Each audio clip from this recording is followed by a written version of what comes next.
నమస్తే, welcome to NSTV news. ముందుగా ముఖ్యాంశాలు. చెన్నూరు ఎమ్మెల్యే క్యాంప్ ఆఫీస్లో ఘనంగా ఉగాది వేడుకలు.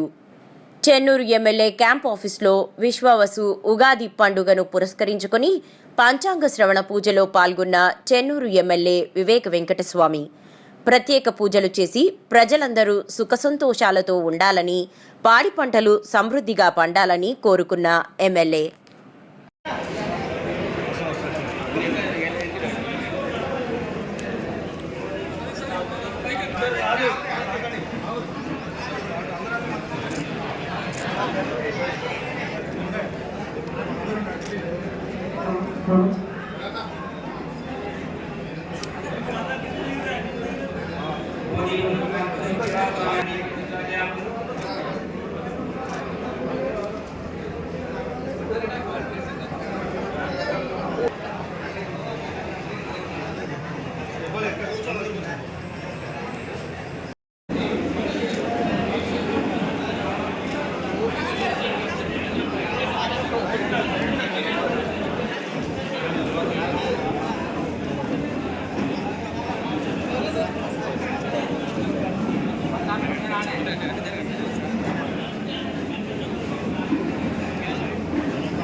పచ్చని ఆశలు, తీయని విజయాలు కలిగిన సంవత్సరం కావాలని కోరుకుంటూ తెలుగు ప్రజలందరికీ Paramita group of schools Karimnagar వారి శ్రీ విశ్వవసునామ సంవత్సర ఉగాది శుభాకాంక్షలు.